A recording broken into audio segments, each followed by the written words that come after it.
Donc, j'en profite pour souhaiter un bon retour à la promotion. Et donc, bienvenue à cette nouvelle conférence décalée.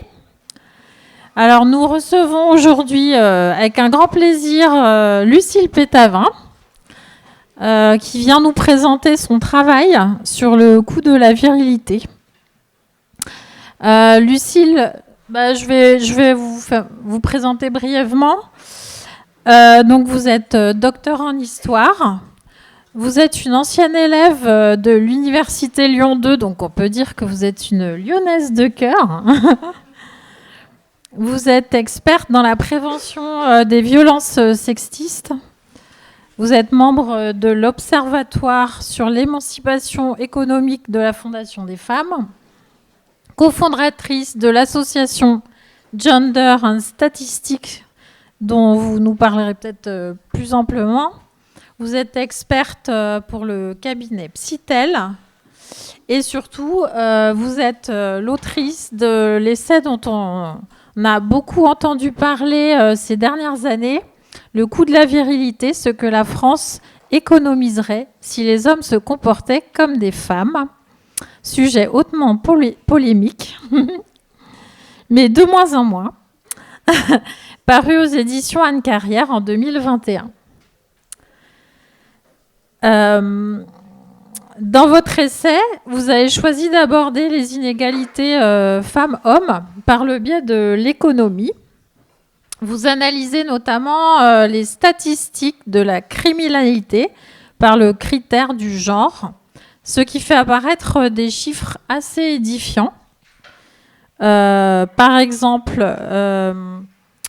90% des personnes condamnées par la justice s'avèrent être des hommes et 86% des auteurs de meurtres sont également des hommes. Donc, je vous laisserai peut-être présenter plus en détail votre ouvrage. Et j'ai une première question. Pourquoi ce choix de l'aspect économique de l'approche de genre ?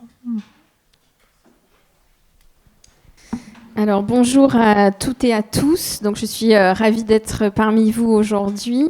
Merci pour cette invitation. Alors comment m'est venue l'idée de ce livre ? C'est peut-être la question la plus difficile au final. Moi ça fait très longtemps que je travaille sur les questions de différence entre les hommes et les femmes dans la société, puisqu'effectivement, j'ai fait une thèse d'histoire sur le travail des femmes dans l'artisanat et le commerce en milieu rural au 19e et au 20e siècle.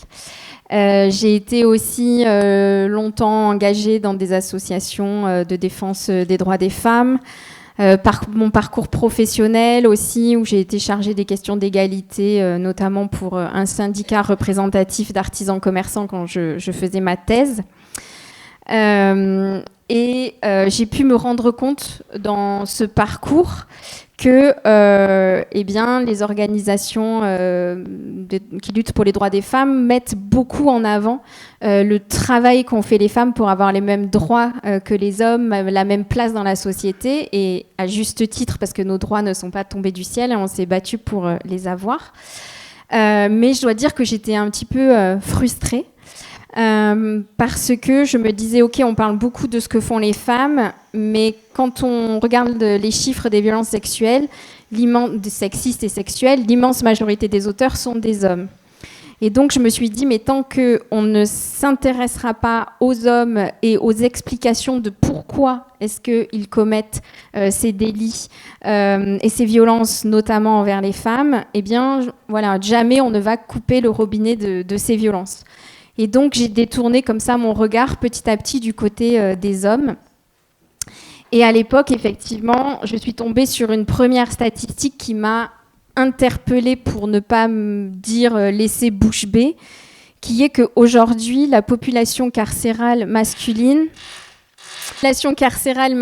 représente 96,3% du total. Donc, que nous avons des prisons qui sont remplies d'hommes. Donc, à l'époque, moi, quand j'ai découvert ça, je me doutais bien que le différentiel entre les hommes et les femmes devait être, que le taux des hommes dans les prisons devait être élevé par rapport aux femmes, mais je ne pensais pas dans ces proportions-là, donc ça m'a quand même interpellée. Et puis j'ai tiré le fil, et effectivement, je me suis rendu compte que les hommes sont surreprésentés dans tous les types d'infractions, et notamment les plus graves. Et à partir de là, j'ai plus tout à fait vu la société de la même façon. Et je raconte cette anecdote au début de mon livre qui explique en fait comment j'en suis venue à m'intéresser au coût. Ce que je raconte, c'est que à l'époque, un jour, je me promenais dans la rue et il y a des services de police qui sont passés devant moi, toutes sirènes hurlantes. Et je me suis dit que très probablement, eh bien, ces services de police devaient intervenir pour faire face à un délit commis par un homme. Et donc, je me suis dit, il y a ces services de police, mais s'il y a des victimes, il y aura peut-être des services de secours. Et puis, si ces victimes ont des séquelles graves, il y aura peut-être des services de santé. Et puis, s'il y a une enquête pour l'auteur, il y aura peut-être des services de police, puis de justice, puis peut-être des services pénitentiaires, puis peut-être des services de réinsertion. Et effectivement, je me suis posé la question, mais combien est-ce que l'État, la société, dépense chaque année pour faire face à la surreprésentation des hommes dans la délinquance, dans la criminalité. Et donc, c'est de cette façon que m'est venue la question des coûts. Et c'est effectivement un travail qui, jusque-là, n'avait jamais été fait. Merci pour ces explications. Donc, votre titre, c'est « Le coût de la virilité ». Quelle est votre définition de la virilité ? Alors, déjà, la première chose à dire, c'est que je n'ai pas écrit le coût des hommes, parce que ça, c'est quelque chose que, voilà, on m'avance souvent. Donc, je n'ai pas écrit le coût des hommes, j'ai écrit le coût de la virilité. C'est-à-dire les conséquences financières et humaines d'une différence d'éducation entre les hommes et les femmes qui repose sur cette notion de virilité. Parce que, on pourra peut-être y revenir tout à l'heure, ce que j'explique dans toute la première partie de mon livre, c'est qu'il n'y a pas d'explication scientifique qui expliquerait qu'il y aurait des origines biologiques ou physiologiques à la violence des hommes. Parce que c'est vrai que quand on parle de la violence des hommes, souvent, on s'entend dire... alors, je vais en citer une, par exemple, la testostérone. Ça, c'est un argument qui revient encore beaucoup. Et donc, dans mon livre, je les ai appelés des mythes. Et donc, par exemple, juste pour vous parler de la testostérone, alors pourquoi est-ce qu'on a cette idée donc je ne sais plus où j'en suis, que la testostérone a un lien avec la violence, parce qu'elle joue donc ce rôle chez les hommes dans le développement des poils, de la musculature, qui sont des attributs qu'on considère être comme virils. Alors, il faut savoir que les femmes aussi en produisent à des taux 7 à 10 fois inférieurs à ceux des hommes. Donc déjà, ce n'est pas une hormone qui est exclusivement masculine. Mais effectivement, la science s'est penchée sur cette question. Est-ce que véritablement, il y a un lien entre testostérone et violence masculine ? Alors, les études récentes, et je tiens à souligner les études récentes, c'est-à-dire avec une méthodologie rigoureuse, des échantillons de population randomisés, indique que la testostérone chez un même individu, elle peut être aussi bien liée à des comportements agressifs qu'à des comportements altruistes. Et ce serait bien plus en adoptant des comportements agressifs que ce taux d'hormones augmenterait. Ça a été par exemple corroboré sur les primates, puisque les primates ont le même système hormonal que le nôtre. Et on a noté que chez les chimpanzés, par exemple, où ce sont les mâles qui dominent, ils ont des niveaux de testostérone élevés puisqu'ils se battent pour avoir accès aux femelles. Alors que chez les bonobos, où ce sont les femelles qui dominent, là, on s'est aperçu que les mâles ont des niveaux de testostérone bas. Donc on voit que cette hormone, elle fluctue surtout en fonction du rôle social dans lequel se trouvent les mâles. Mais j'ai croisé beaucoup d'autres études, par exemple la neurobiologie, la paléohistoire, l'anthropologie, voilà. Et on s'aperçoit que quand on croise tous ces champs disciplinaires, aujourd'hui, nous n'avons pas de preuves scientifiques, qui expliquaient qu'il y aurait une raison biologique à la violence des hommes et que les hommes sont bien responsables de leurs actes. Voilà, tout ça pour dire ça. mais c'est effectivement, ces idées ont encore la vie dure. Donc j'en viens à la virilité. Et donc on n'a pas d'explication biologique. Par contre, il y a beaucoup de de sciences de l'éducation. Ouais, ok, super. De sciences de l'éducation, donc de sociologie, qui nous montre qu'on n'éduque pas les garçons comme on éduque les filles, encore aujourd'hui. Et qu'on éduque notamment les garçons donc à travers cette notion de virilité. Alors, qu'est-ce que la virilité ? Si on remonte à l'étymologie du terme, en sanskrit vira, qui désigne le héros, le guerrier, et qui est un idéal normatif, c'est-à-dire une norme qui définit encore aujourd'hui dans notre société ce que doit être un vrai homme. Et sur ce sujet, je vous invite à lire les travaux de la philosophe Olivia Gazalet, qui a donc un ouvrage qui s'appelle « Le mythe de la virilité, un piège pour les deux sexes ». Et donc, qui définit la virilité, donc c'est comme une notion qui rassemble les attributs de force, de puissance, à la fois physiques et moraux, et qui vont pousser les hommes notamment à avoir des comportements de domination, et donc de haine, de rejet, de violence, au détriment de l'ensemble de la société, des femmes bien entendu, mais des hommes eux-mêmes, on pourra y revenir, puisque les hommes paient aussi un prix à cette virilité. Donc voilà, je n'ai pas calculé, je le redis, le coût des hommes, j'ai calculé les conséquences financières et humaines de cette différence d'éducation entre les hommes et les femmes qui se transmet dès les premiers jours de la vie des enfants. Et là, on a beaucoup d'études qui nous montrent par quoi est-ce que ça passe exactement. Voilà, parce qu'on n'en a pas toujours conscience, que nous-mêmes, nous avons été éduqués à travers ces schémas et qu'on les transmet sans toujours s'en rendre compte. Mais voilà, on peut s'en référer aux travaux de sociologie qui ont été faits sur le sujet. Alors, je me dis que peut-être certains messieurs sont venus à cette conférence sur le bout des pieds. Donc, pour lever les a priori, je vous pose la question, n'avez-vous pas peur d'être taxé d'anti-homme ? Alors, comme je l'explique, mon sujet ne se porte pas sur les hommes, mais sur la virilité. Donc, j'espère que je suis taxée d'anti-virilité, surtout. Voilà.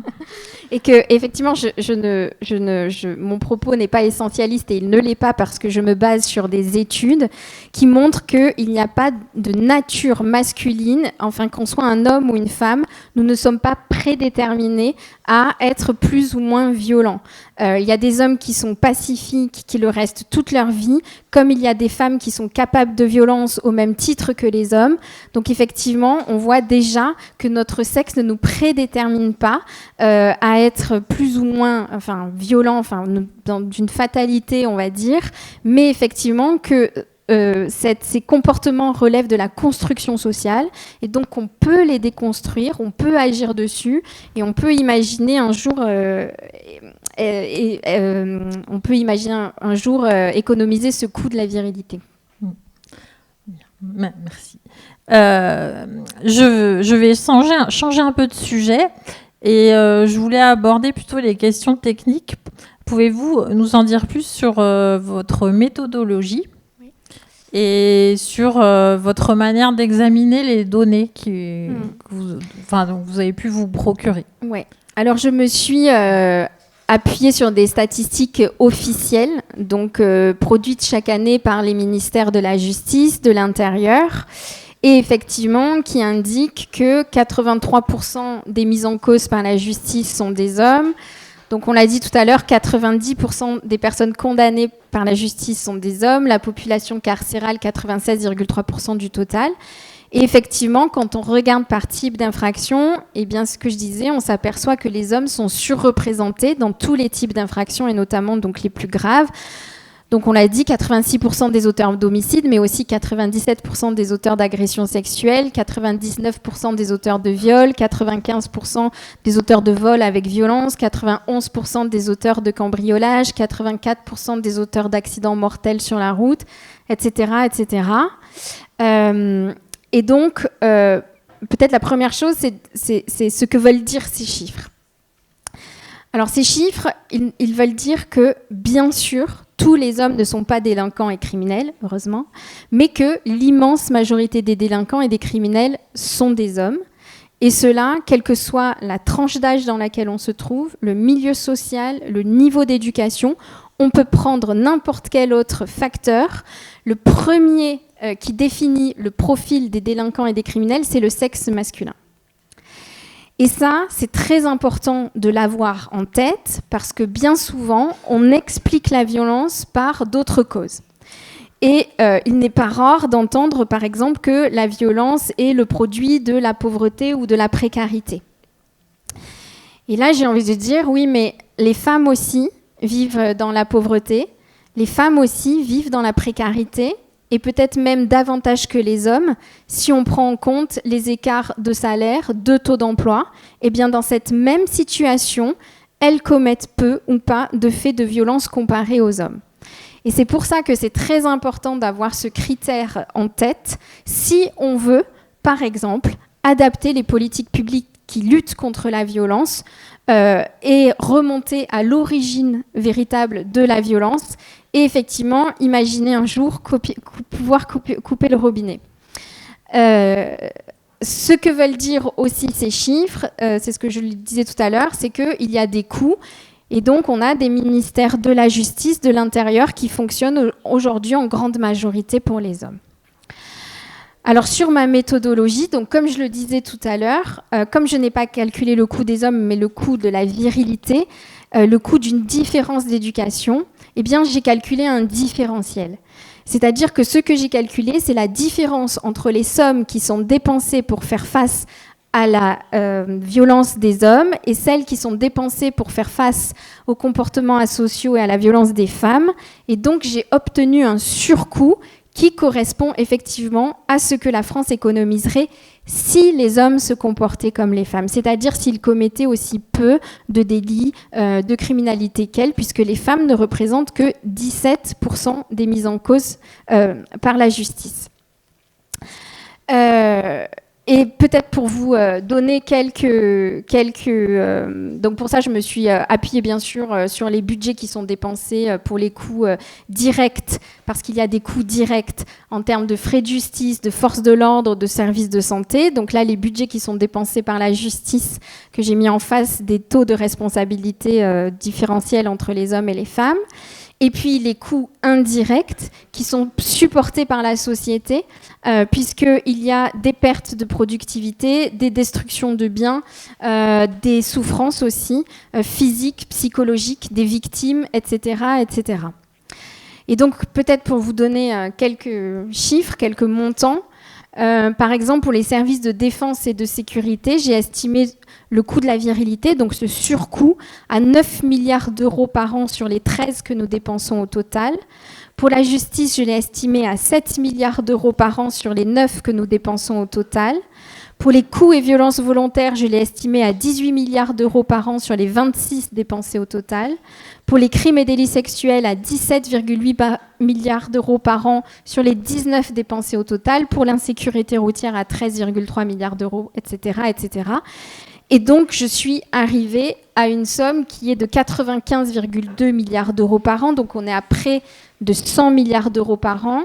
C'est tout à fait colossal, mais c'est largement sous-estimé. Alors, c'est largement sous-estimé pour deux raisons principales. La première, c'est la difficulté à avoir accès aux données ventilées par sexe.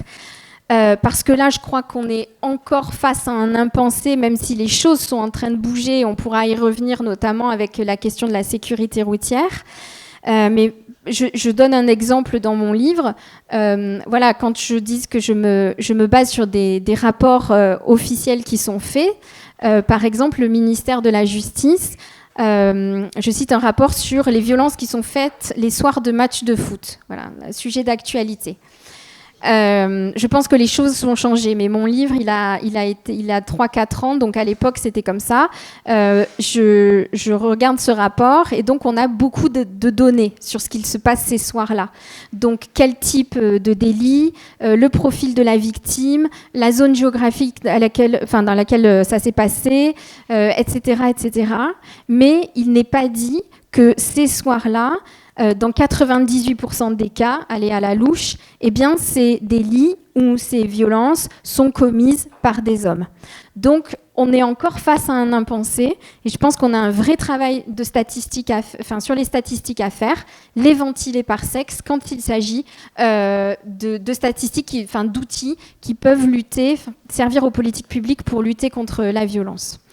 Et la deuxième raison de la sous-estimation, c'est que bien sûr, il y a un grand nombre d'infractions qui ne font pas l'objet d'une poursuite pénale, et donc là, j'ai pas pu les prendre en compte dans mon calcul, bien évidemment. Mais en tout cas, je pense que ce qu'il faut comprendre, c'est que c'est une estimation. Donc, elle n'est pas parfaite, mais elle a le mérite de rendre plus objectifs les conséquences des violences masculines et aussi de parler à toutes et tous, parce que les chiffres, parce que l'économie, c'est un langage qui est universel et effectivement un outil qui jusque-là était passé à la trappe pour étudier cette question de la violence. Merci pour ces explications. Vous nous avez parlé un peu de vos études. Donc vous êtes historienne, et quel rôle a joué votre formation ? Alors, on va dire que ma formation d'historienne est un peu éloignée de ce travail-là, et en même temps, je manipulais déjà des chiffres. Je savais où aller trouver mes sources. Donc en fait, finalement, j'ai envisagé cet essai comme un travail de recherche, bien que j'étais à l'époque toute seule à travailler sur ce sujet. La difficulté, avoir accès à ces statistiques. J'ai fait face à un certain nombre de difficultés, mais qui sont aussi, je pense, révélatrices du travail qu'il y avait à faire et qui reste encore à faire sur ce sujet. Mais le publier sous la forme d'un essai, ça lui donnait la possibilité d'une diffusion que je n'aurais pas eue si j'avais fait, un simple rapport de recherche ou quelque chose comme ça. D'accord. Vous nous exprimez les difficultés que vous avez eues à obtenir certaines données. Du coup, nous, on a devant vous, vous avez de futurs attachés.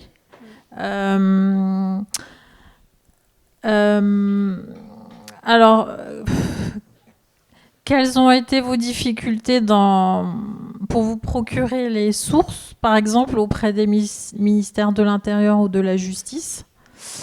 Et a posteriori, quels ont été les retours de la part de ces ministères ? C'est ce que je vous disais, c'est que moi j'ai travaillé avec... Alors les chiffres ventilés par sexe, ils les ont. Après, ce qui est compliqué, c'est d'y avoir accès.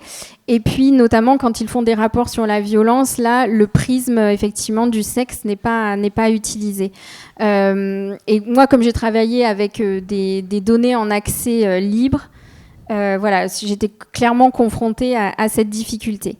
Mais effectivement, depuis, les choses commencent à changer. Alors, ce qui est un peu, ce qui peut sembler un peu vertigineux, c'est qu'on est face à un changement de mentalité, comme tous les changements de mentalité. Ça peut être long. Et en même temps, quand on est face à ces chiffres, on s'aperçoit bien qu'on peut faire des choses et qu'il faut les utiliser. Et par exemple, quand je parlais de la sécurité routière, moi, à l'époque, quand j'ai publié mon livre, je consacrais un paragraphe à la sécurité routière en expliquant que jusque-là, il faisait des campagnes de prévention sur l'alcool au volant, la vitesse au volant, mais sans jamais dire que dans l'immense majorité des cas, les personnes qui conduisent en état d'ébriété ou qui dépassent les limitations de vitesse sont des hommes. Je le disais tout à l'heure, 84% des auteurs d'accidents mortels sur la route sont des hommes. Plus les accidents sont graves, plus les hommes sont impliqués. Et en face, ils représentent 78% des morts. Donc ça, c'est un coût de la virilité pour les hommes. Et donc depuis, ça a changé. Il y a 2 ans, la sécurité routière a utilisé ces chiffres pour la première fois. Alors, ils ont fait une première campagne, effectivement, sur le taux de mortalité des hommes sur la route.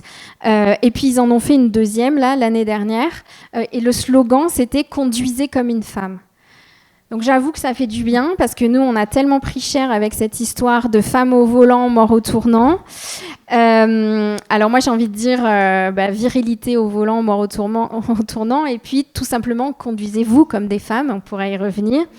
Mais en tout cas, pour moi, ça a été un super résultat parce que c'était la première fois qu'un organisme étatique qui lutte contre la violence, et là en l'occurrence la violence routière, s'emparait de ces statistiques et questionnait les origines, les véritables origines de la délinquance routière. Voilà, c'était pas une fois plus pour viser les hommes, c'est essayer de comprendre pourquoi est-ce que ils sont surreprésentés dans les accidents, dans les prises de risques, etc. Et ils avaient fait à l'époque appel à 2 sociologues qui ont fait une étude sur masculinité et féminité. Ils avaient appelé ça comme ça, au volant. Et je crois que ce sont des choses qui commencent à être reprises de plus en plus dans les stages, par exemple, de récupération de points, où on a une majorité d'hommes. Donc, voilà, petit à petit, les choses évoluent. Et après, je le vois aussi quand on parle de changement de mentalité. Je le vois dans la société, je le vois dans les médias. Je pense que vous avez dû voir ça avec la victoire du PSG l'autre soir. C'était peut-être la première fois qu'on a autant parlé de ce qu'il s'est passé véritablement, c'est-à-dire qu'on a eu affaire à des violences masculines et que le dénominateur commun entre toutes les personnes qui ont commis toutes ces violences, et ça va jusqu'à des morts, on parle d'un match de foot, et en fait on a des morts. Et voilà. Et puis les moyens qu'on a mis en face pour essayer de prévenir, et encore on n'y est pas arrivé. Et effectivement, il y a de plus en plus de journalistes, par exemple, qui traitent cette question-là sous cet angle-là. Et j'aime bien aussi d'autres exemples et qui montrent bien pourquoi est-ce que c'est important de traiter ce sujet avec l'angle du sexe.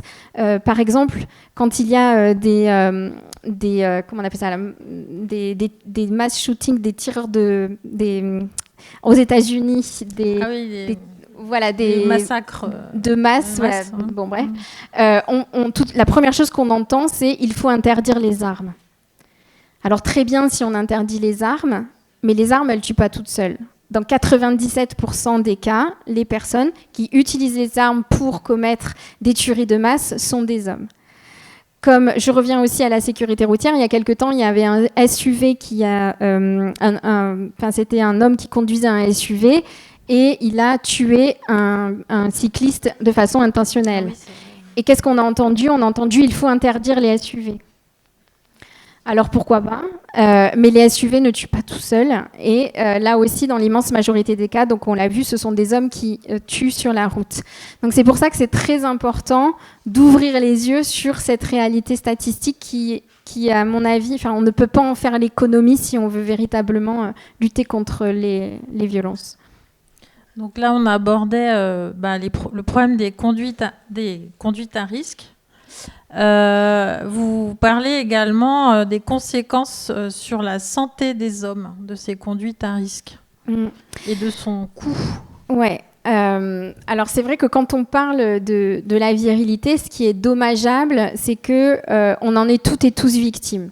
Alors nous, bien entendu, parce que quand on parle de rapport de domination, le sexisme, alors peut-être juste un petit point pour parler du sexisme sur l'éducation des garçons. Cette éducation à la virilité, à la domination, il y a une chose dont on ne parle pas assez, à mon sens, qui est aussi l'apprentissage du mépris du féminin chez les garçons et chez les hommes. C'est-à-dire que très tôt, on apprend aux petits garçons que être un homme, c'est surtout pas être une femme. Donc tout petit, surtout pas de couette, pas de posture trop efféminée. La couleur rose, le fait qu'elle soit aussi taboue chez les petits garçons en dit long. Quand on les compare aux filles, on va leur dire tu pleures comme une fille, tu cours comme une fille. Et de ce fait, les petits garçons vont intégrer très rapidement que le féminin est méprisable et que les femmes sont inférieures aux hommes. Ça, on le fait de façon quasi systématique. Et c'est ce qui crée, in fine, des comportements sexistes. Donc, nous, si on regarde les chiffres des violences qui sont faites aux femmes, une femme qui meurt tous les 2,5 jours sous les coups de son compagnon ou de son ex-compagnon. Et encore, on pourrait aller bien plus loin parce qu'aujourd'hui, on a cette notion de suicide forcé, c'est-à-dire comment est-ce que les violences conjugales poussent les femmes, dans l'immense majorité des cas, à se suicider, ce qui multiplierait par 3 le nombre de féminicides dans les couples. Passons. Et je me demande comment est-ce que la société réagirait s'il s'agissait de la vie des hommes, s'il s'agissait d'hommes. Bon. Mais effectivement, quand on parle de la virilité, les hommes en paient aussi un prix. Alors, il y a les hommes qui ne répondent pas aux injonctions de la virilité, c'est-à-dire les hommes efféminés, puisqu'on en revient à ce mépris du féminin, intello, je sais pas quoi, enfin bon, bref. Et ça, par exemple, au collège, c'est quelque chose qui est extrêmement prégnant. On parle beaucoup de harcèlement scolaire et de plus en plus. Je pense que la question de la virilité pourrait se poser dans ce contexte. Et moi, quand j'interviens de temps en temps en milieu scolaire, je vois ces garçons qui ne répondent pas à ces injonctions de la virilité et qui profitent de ma présence pour parler de ce qu'ils vivent, parce que je pense qu'ils se sentent peut-être en sécurité. Et donc, eux en paient un prix. Mais ce qui est pernicieux, c'est que les hommes qui répondent aux injonctions de la virilité en paient aussi un prix. Et par exemple, si on parle des prises de risques, parce que être viril, c'est montrer qu'on est fort, moralement, physiquement. Donc, quoi de mieux que de prendre des risques pour prouver cette force. Et il y a des études qui montrent que déjà, à l'âge de 14 ans, les garçons ont 70% de risque de plus que les filles de mourir dans un accident.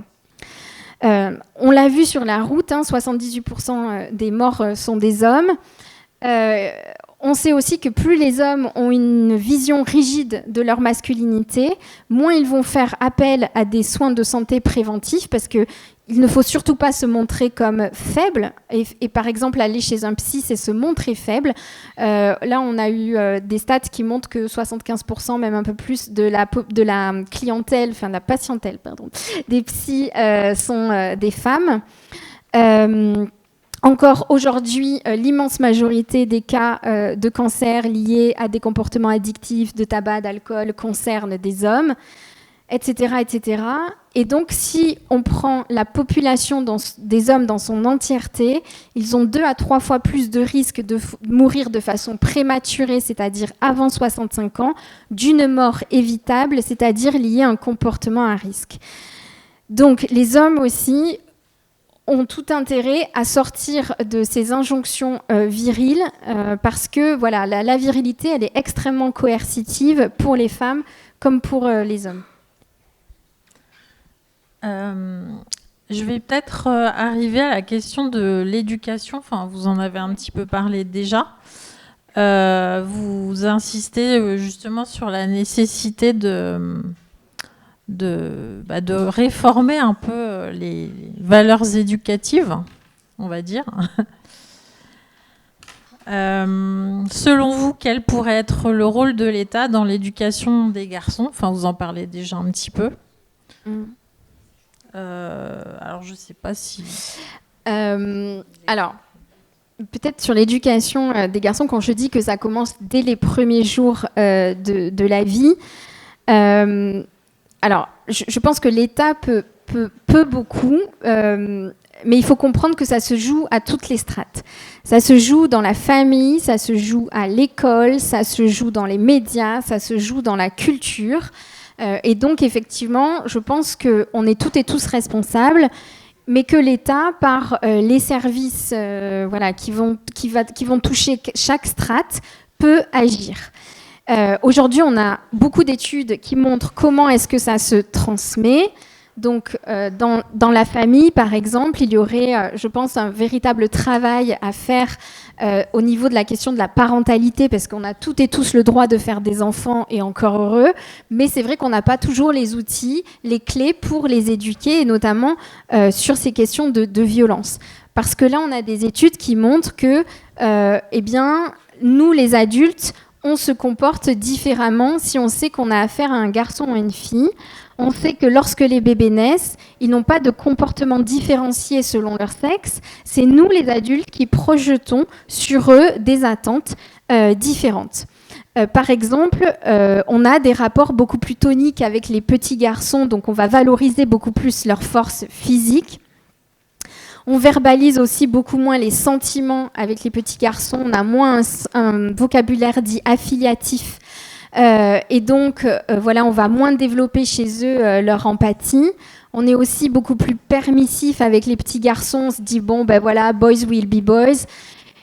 Et voilà, les comportements perturbants sont moins sanctionnés et on ne voit pas toujours le continuum avec les futures conduites déviantes. On se dit, après tout, c'est innocent, ce ne sont que des enfants, c'est pas si grave. Okay.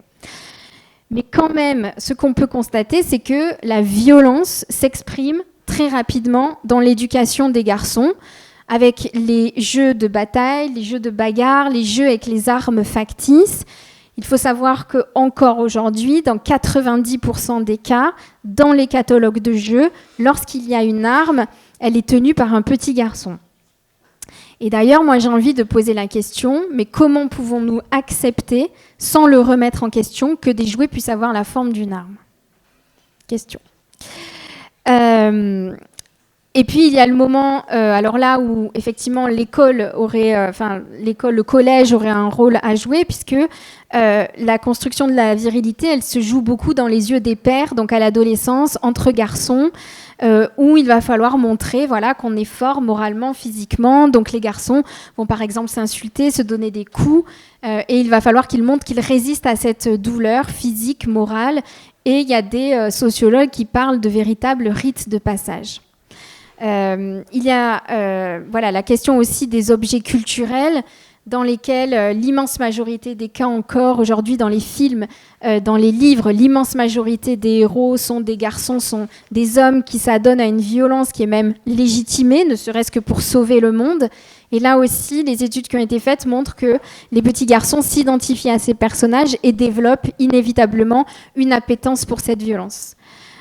Aujourd'hui, en plus, on n'a pas de chance parce qu'on a les réseaux sociaux qui viennent par-dessus, avec notamment le travail, je ne sais pas si je peux l'appeler comme ça, des masculinistes, voilà, qui font des millions de vues et qui, je pense que vous avez toutes vu les images là à l'Assemblée nationale sur la commission TikTok il y a 3 jours, qui appellent très clairement à la haine des femmes et à commettre des violences envers les femmes.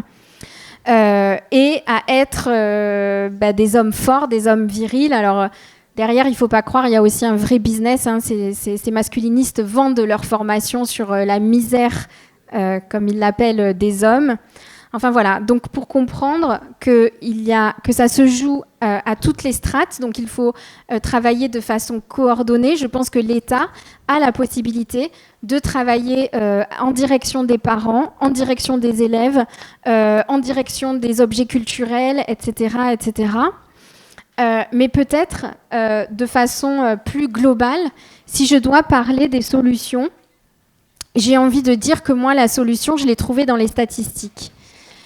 C'est-à-dire que quand on regarde les chiffres, on s'aperçoit que la moitié de la population, à savoir les femmes, qui représentent 51,6% de la population, donc les femmes qui sont traitées comme une minorité, mais en fait qui sont une majorité, ont des comportements beaucoup plus en adéquation avec la société de droit dans laquelle on vit. Je le disais tout à l'heure, elles ne représentent que 17% des mises en cause par la justice.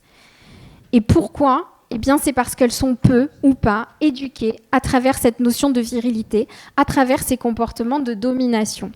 Et effectivement, les femmes reçoivent une éducation qui développe davantage l'empathie, la gestion des émotions, la régulation des émotions, une meilleure communication avec autrui, un meilleur respect des règles, un meilleur respect d'autrui, tout ce qui favorise finalement la cohésion sociale. Et donc, j'ai envie de dire, mais la solution, nous l'avons sous les yeux, nous l'appliquons déjà pour la moitié de la population, alors pourquoi ne pas le faire avec l'entièreté de la population ? Et pourquoi ne pas éduquer les garçons comme les filles ? Alors, quand je dis ça, souvent, ça gratte un peu, quoi. Parce qu'on en revient à ce mépris du féminin. Les hommes ne doivent surtout pas se comporter comme des femmes. Mais quand je dis éduquer les garçons comme les filles, je dis simplement donner une éducation plus humaniste aussi aux garçons. Par exemple, leur permettre de jouer avec des poupons pour qu'ils apprennent à s'occuper d'autrui, développer davantage leurs sentiments pour qu'ils soient plus empathiques, les contraindre suffisamment pour qu'ils respectent les règles, etc., etc. En fait, tout ce qu'on fait déjà avec les filles, avec les femmes, et qui a des effets tellement plus positifs sur l'ensemble de la société. Et donc, si on éduquait les garçons aussi à travers cette éducation humaniste, eh bien, on économiserait à minima ces 100 milliards d'euros par an qu'on pourrait investir dans bien autre chose que de construire des palais de justice et des prisons. Et les niveaux de délinquance et de criminalité baisseraient de façon drastique. Et donc, on n'aurait plus peur, je ne sais pas, de marcher seul dans la rue, de laisser nos enfants jouer dehors, de se faire cambrioler pendant les vacances, etc. L'insécurité ne serait plus un problème et on vivrait bien dans une société plus riche et plus apaisée. Peut-être la dernière chose que je veux dire sur le rôle de l'État, c'est que moi, ce que j'ai voulu montrer avec ce livre, c'est qu'on dépense chaque année des dizaines de milliards d'euros par an pour répondre à la violence. Et je me demande, est-ce que c'est autre chose que du gaspillage, très honnêtement ? Quand on voit qu'on va raboter, par exemple, sur certains acquis sociaux pour gagner quelques milliards sur des années, bon, voilà, moi, ça me pose question. On sait qu'on ne dépense pas assez d'argent pour accompagner les victimes, ne serait-ce que les victimes de violences sexistes. La Fondation des femmes estime qu'il faudrait 3,6 milliards d'euros par an pour les accompagner. On en est très, très loin. On est très loin du compte. Et moi, je pose la question, qu'est-ce que nous dépensons dans la prévention, qu'est-ce que nous dépensons en amont pour, effectivement, un jour imaginer arrêter ces violences et faire des économies qui seraient absolument colossales. Alors oui, ça prendrait un peu de temps, mais en même temps, si on ne commence pas, on ne va pas y arriver. Et puis, c'est ce que je disais, on le fait déjà pour la moitié de la population, alors pourquoi pas le faire pour l'entièreté de la population ? Et puis, je crois aussi que quand on veut, on peut. On a eu un très bon exemple avec ce qui s'est passé pendant le Covid. Voilà, en un claquement de doigts, on a tous été confinés, on s'est tous mis au télétravail, alors qu'en France, le télétravail était jusque-là très mal vu. Donc, on est capable de changement de société. Et je crois que ce qu'on essaie de montrer avec tous les travaux sur les violences, c'est qu'il y a urgence. Voilà, et que ça, le constat, il est là. Donc maintenant, passons à l'action, quoi. Alors, dans les avancées positives, depuis quelques années, des kits pédagogiques sont proposés pour les séances d'empathie.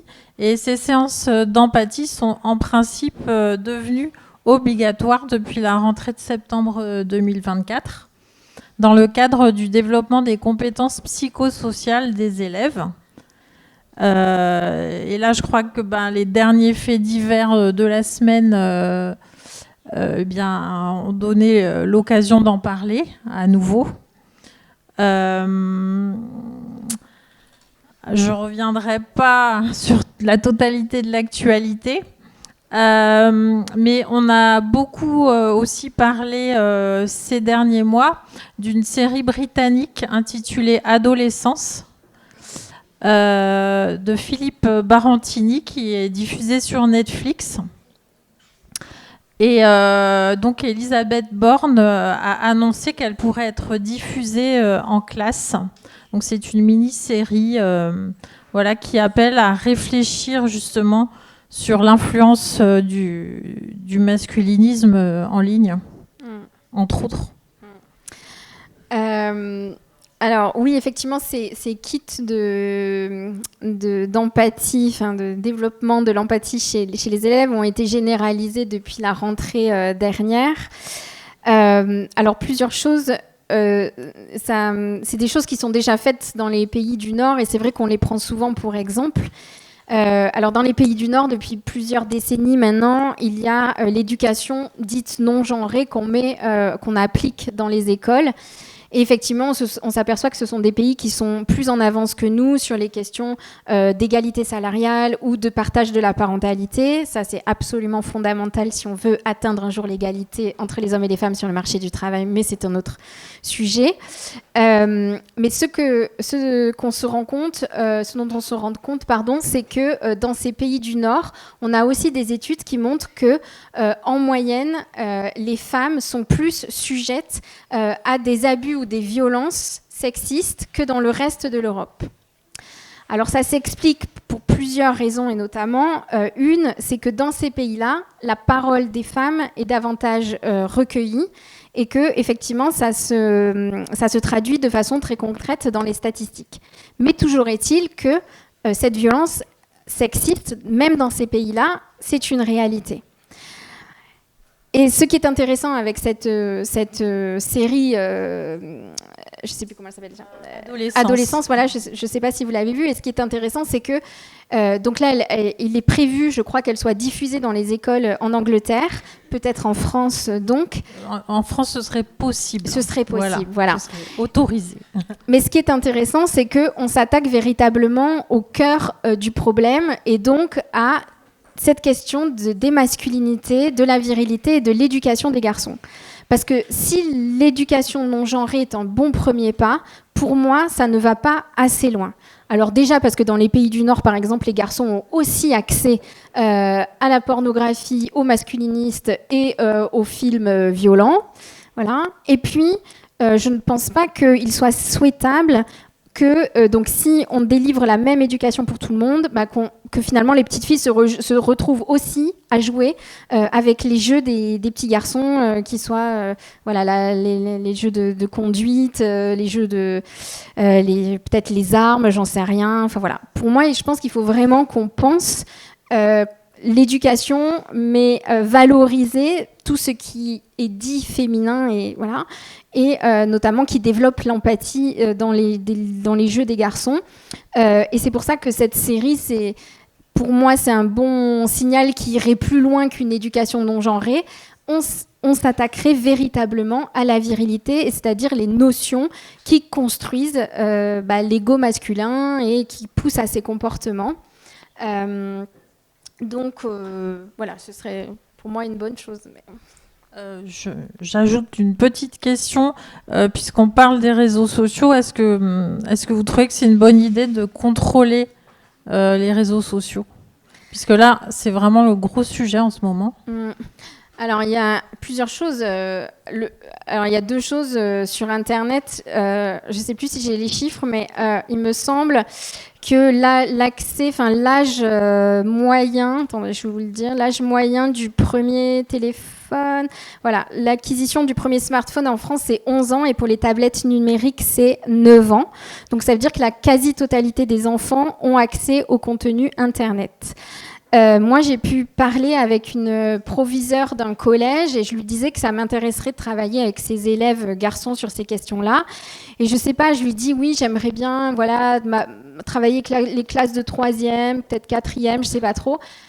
Elle me dit, mais en fait, il faut commencer en 6e puisque quand ils arrivent, l'immense majorité des garçons notamment ont déjà vu du porno.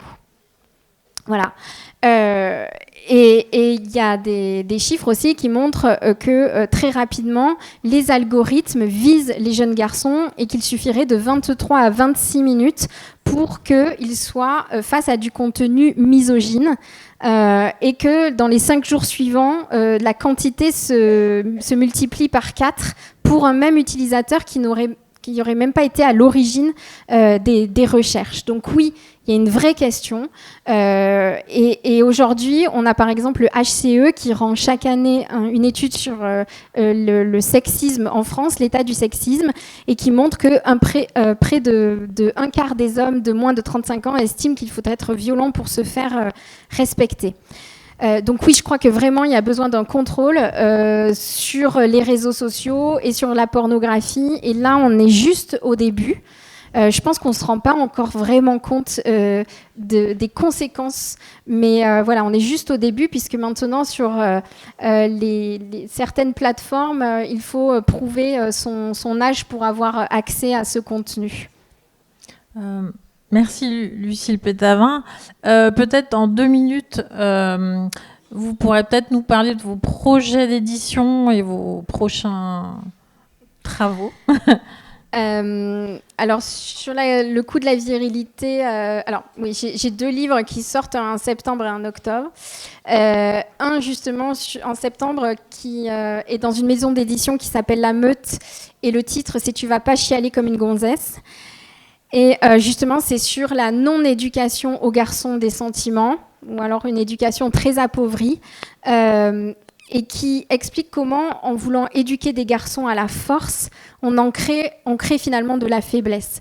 Parce que quand on est coupé de ses émotions, eh bien, voilà, il y a plein d'études, là aussi je m'appuie sur beaucoup d'études qui montrent qu'on a plus de difficultés à faire face, pour parler que de ça, aux difficultés de la vie, et par exemple aux humiliations, au deuil, au désespoir, etc. Et donc en pensant créer de la force, finalement on crée de la fragilité. Et voilà, et toute cette éducation qui a aussi un coût pour la société, pour les hommes, etc. Voilà. Et puis le deuxième, c'est le coût de la virilité qui sortira en graphic book chez Michel Lafon, donc au mois d'octobre. Donc un graphic book, c'est un livre qui mélange texte, dessin et graphisme pour peut-être rendre aussi plus accessibles les statistiques et les calculs. Parce que toute la seconde partie du livre est consacrée à la méthodologie, aux formules, aux sources. Et c'est vrai que parfois, pour certaines personnes, ça peut être un peu aride. Mais je pense que je ne pouvais pas faire l'économie de ça. Déjà, quand vous me posiez la question de ma formation, évidemment, ma formation universitaire m'a amené à citer, bien sûr, toutes mes sources, à expliciter ma méthode.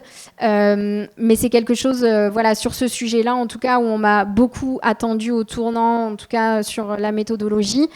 Et de dire que ce travail, il a été traduit et adapté en Italie, pour lequel on a reçu le premier, avec ma co-autrice, le premier prix de vulgarisation scientifique du Comité national de la recherche italienne, et qu'un groupe d'économistes suisses rattaché à l'université de Lausanne a repris ma méthodologie pour faire l'estimation en Suisse. Voilà, donc aussi pour dire que cette étude, elle a été beaucoup challengée. Je peux comprendre quand on parle de virilité, voilà, comme vous le disiez, un petit peu les polémiques, etc. Mais en tout cas, la méthode est solide, et moi, ce que je voudrais faire, c'est continuer le plaidoyer, aller toujours plus dans les cabinets ministériels, avec les personnes à responsabilité, pour qu'on adapte les politiques publiques, parce qu'il y a des choses à faire, comme je vous le disais. Et puis cette réalité, on la retrouve dans tous les pays. Là aussi, je suis allée chercher des statistiques, je suis allée vérifier, et je me suis aperçue que pour vérifier ça, je suis allée voir les populations carcérales féminines cette fois-ci, et que la population carcérale féminine la plus élevée au monde est celle de Hong Kong, et pourtant ne représente que 20% du total. Donc ces conséquences financières et humaines de la virilité, elles sont les mêmes partout, et on pourrait faire cette étude dans tous les pays, et je crois qu'il y a un vrai travail à faire dans beaucoup de pays. Donc voilà, peut-être travailler plus à l'international maintenant, pour moi en tout cas. Merci beaucoup en tout cas d'avoir affronter les perceuses ce midi. Il nous reste 10 minutes pour que vous puissiez poser vos questions. Alors, je ne sais pas si vous aurez besoin de micro. Oui. Justement, juste pour rebondir sur votre dernière phrase, aux États-Unis, par exemple, qui est un pays qui a des études de genre très poussées, c'est aussi une démarche qui est inédite, qui n'a jamais été faite auparavant. Alors, les études qui ont... Alors, il y a eu aux États-Unis, je ne suis pas sûre, par contre, il y a une étude qui est sortie en Allemagne. Là aussi, ils sont très en avance, mais elle est sortie un an après la mienne. Alors c'est un chercheur, c'est un économiste qui a fait le travail. Donc lui, il n'a pas fait le coût de la virilité, il a fait le coût des hommes, tout court. Il n'a pas calculé un différentiel, il a calculé le coût des hommes. Voilà, et peut-être que je vais être amenée, si on travaille pour faire ce travail sur la virilité, à travailler avec lui. Mais les pays qui sont intéressés pour une adaptation, j'ai été très surprise, puisque là, Michel Lafon est en train de démarcher à l'international, et on a le Japon qui est intéressé, par exemple, la Suède aussi, le Portugal, et il y en a bien d'autres, et ça nous permettrait d'avoir un échantillon parce que moi, effectivement, ce que j'aimerais faire, c'est aussi une étude à l'échelle européenne et en anglais. Je pense aussi dans les pays au Canada, parce que eux aussi sont très en avance. J'ai eu l'occasion de donner des interviews. Je crois qu'ils étaient intéressés par le projet. Voilà. Après, c'est comment est-ce qu'on trouve des personnes ressources dans les pays pour faire ce travail. Mais ce que je veux dire, c'est que si les niveaux de violence ils peuvent être plus ou moins élevés selon les pays, par exemple dans les pays du Nord, il va y avoir peut-être moins de taux de violence que dans nos pays du Sud. Moi, ce qui m'intéresse, c'est la différence entre les hommes et les femmes, et le gouffre différentiel, on le retrouve dans tous les pays.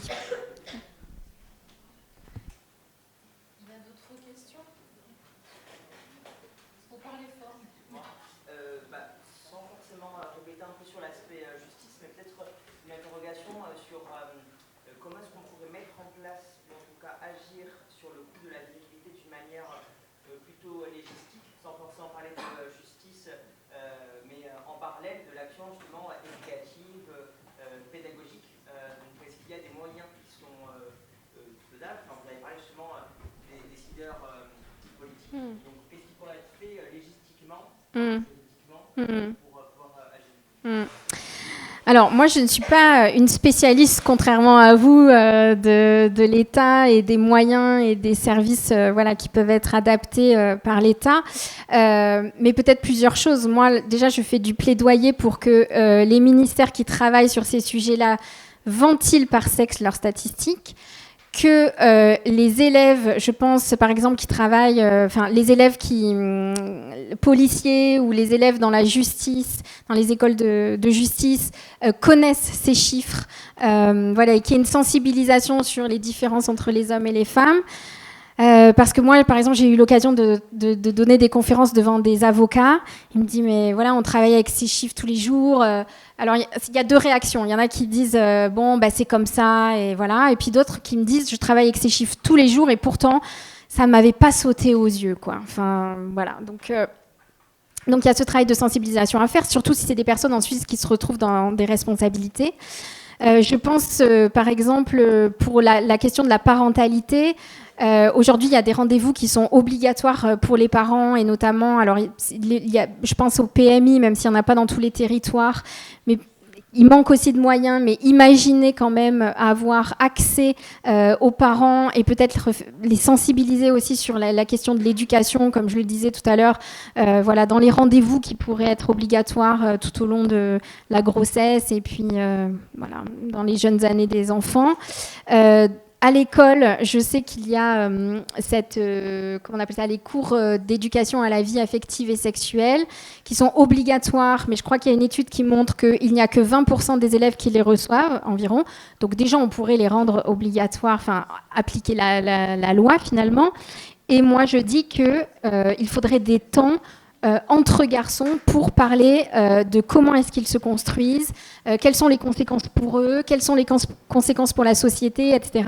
Parce que c'est vrai, quand on fait de l'éducation à l'égalité entre les garçons et les filles, on a beaucoup tendance à travailler sur les filles, sur l'accès aux emplois, sur le marché du travail, etc. On s'aperçoit aujourd'hui qu'on a des femmes qui sont plus diplômées que des hommes et pourtant elles ne sont pas dans les postes à responsabilité. Donc moi je dis bon, ça suffit de former les filles et les femmes, je pense qu'on en a assez sur nos épaules, et véritablement travailler sur les origines. Je pense peut-être que sur les questions de l'ARCOM ou ministère de la Culture, travailler aussi sur les objets culturels. Je pense qu'il faut quand même qu'on se rende compte de la violence qu'on fait avaler à nos enfants très très tôt. Voilà, on a parlé des films, on a parlé de plein de choses. Bref, donc je pense qu'il voilà, y a des choses à faire. Je pense aussi au ministère de l'Intérieur qui... j'ai eu l'occasion d'éplucher les axes des politiques de prévention. Et là, pareil, jamais le sexe n'apparaît. C'est toujours l'âge, c'est toujours d'autres choses.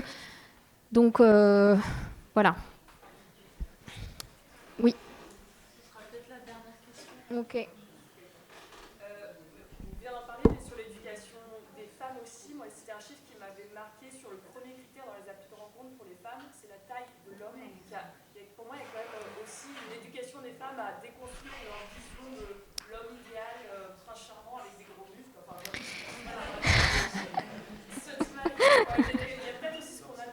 Ouais. hétérosexuels, Ouais. il y a un impact sur les hommes. Vous avez entièrement raison, parce que comme la virilité est valorisée dans la société, alors déjà en plus on a tendance aux femmes à leur dire de se comporter comme les hommes.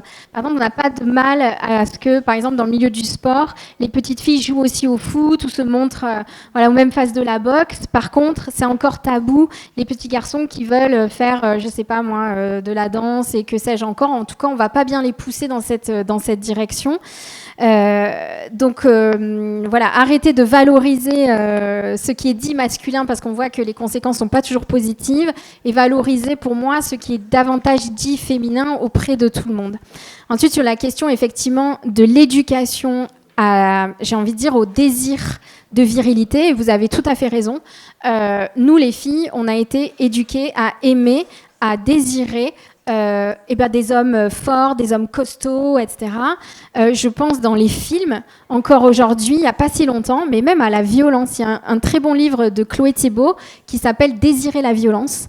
Et elle montre comment, il n'y a encore pas si longtemps, et c'est encore le cas aujourd'hui, les filles, voilà, on nous montre le bad boy et ça va être le garçon qu'il va falloir que nous aimions. Des James Bond qui frappaient les femmes et couchaient avec elles 5 minutes après. Enfin, et que l'on comprenne que c'est à nos propres dépens et que voilà, il faut aussi que on se dise qu'une relation de couple sans rapport de domination, c'est quand même peut-être plutôt pas mal. Voilà. Donc on a toutes et tous du travail à faire, en effet. Merci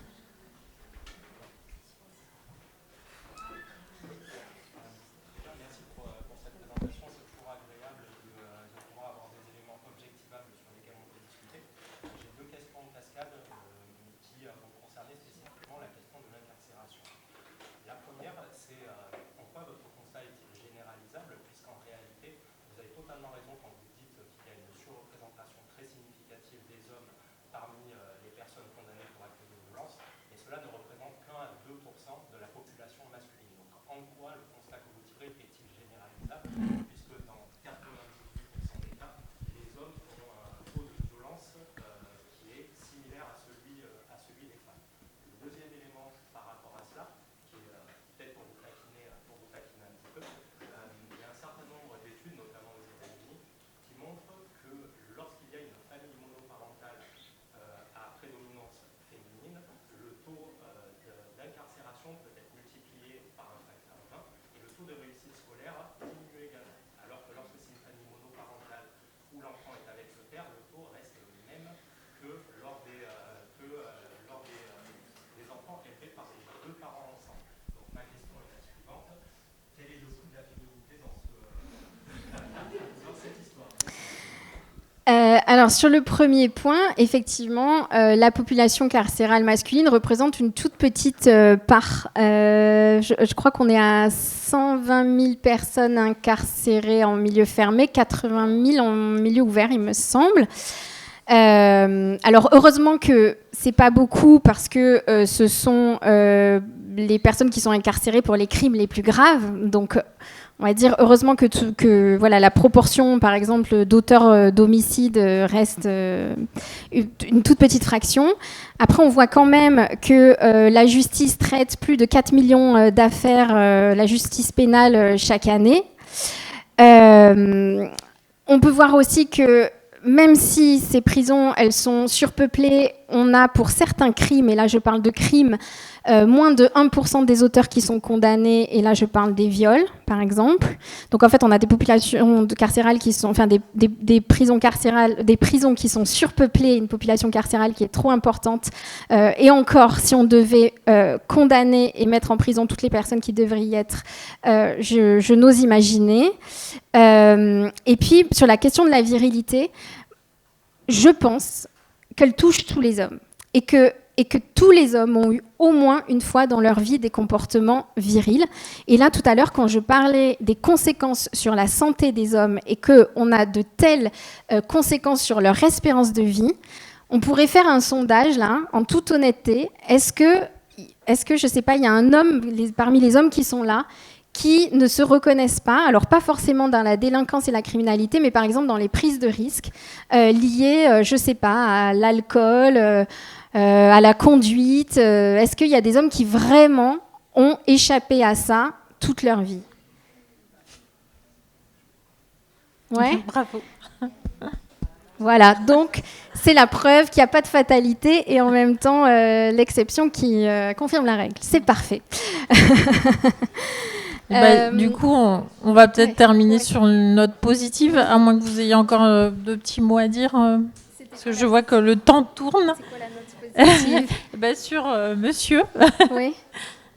Voilà. Ah oui, pardon, il y avait une deuxième question. Oui. Par contre, on a la suite du programme et je crois qu'on va être obligé de s'arrêter avec une réponse ultra courte. Oui, alors, sur la question de... C'est vrai qu'on charge beaucoup les mères de familles monoparentales comme si elles étaient responsables de la délinquance et de la criminalité de leurs garçons. Alors, bien sûr, comme je le disais tout à l'heure, nous sommes toutes et tous responsables du fait que nous véhiculons de la virilité. Les mères, autant que les pères, il n'y a aucune... Enfin, autant. Pas de la même façon, en tout cas. Parce que, bien sûr, si nous, les mères, on a été éduqués à travers ces schémas, on les transmet aussi. Mais il y a des études qui montrent que lorsqu'il y a des pères... parfois, ils vont transmettre aussi beaucoup de virilité. Par exemple, lorsque leurs garçons vont avoir des attributs virils ou vont se déguiser en petits soldats ou je ne sais pas quoi, ils vont montrer davantage de contentement que les mères. Voilà. Donc, moi, sur la question des familles monoparentales, j'ai envie de me dire, est-ce que c'est pas le manque d'une figure paternelle et d'autorité qui ne créerait pas justement ça, davantage que des mères qui éduqueraient leurs garçons dans la virilité, parce que j'ai pu aussi, donc, dans mes conférences, rencontrer des mères, en plus en situation de précarité, parce que dans les familles monoparentales, on est en plein, qui me disaient même avoir peur de leurs garçons adolescents, parce qu'elles sont toutes seules à faire face à eux, et que ce sont des garçons peut-être qui se cherchent davantage que les filles. Et ces mères, je vous assure qu'elles n'avaient pas du tout envie d'avoir des garçons virils, et même en avaient peur. Donc voilà, je pense qu'il faut remettre la mairie au milieu du village sur cette question-là. On n'aura plus le temps. Non.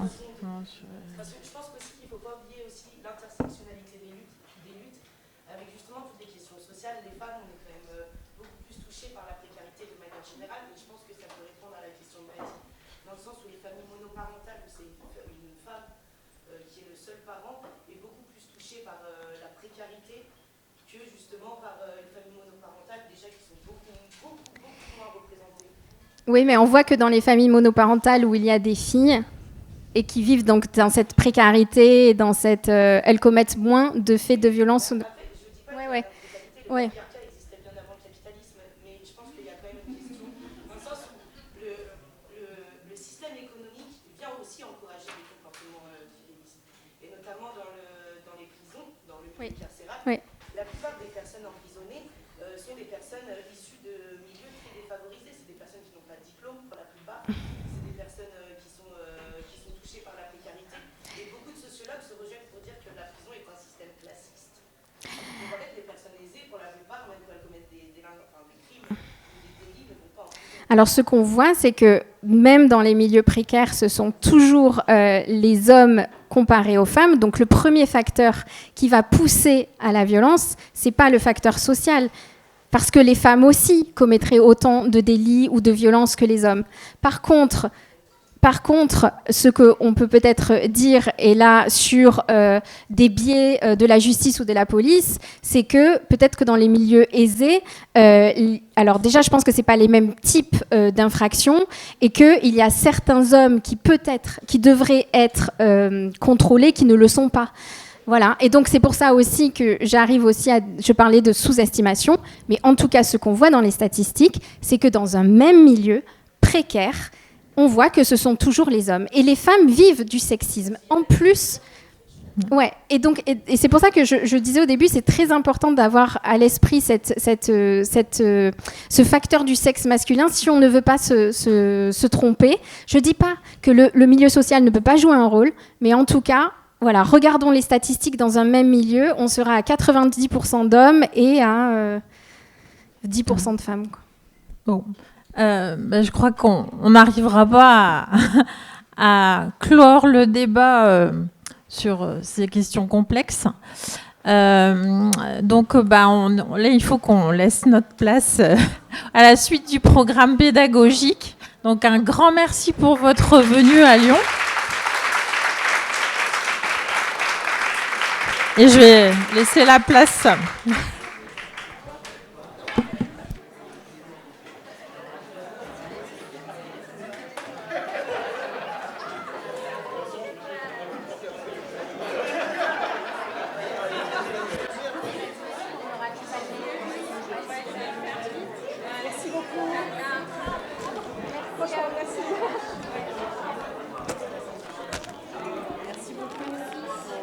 Vous êtes sur Lyon ou en Athènes? Ok, alors j'avais acheté votre livre il n'y a pas longtemps, je me demandais si vous pouviez me le signer. C'est pour ça que j'ai vu le titre de la conférence, je crois que je le connais. J'ai lu que le prologue, mais là je vais bien me mettre dedans, ça m'a donné envie. Laura.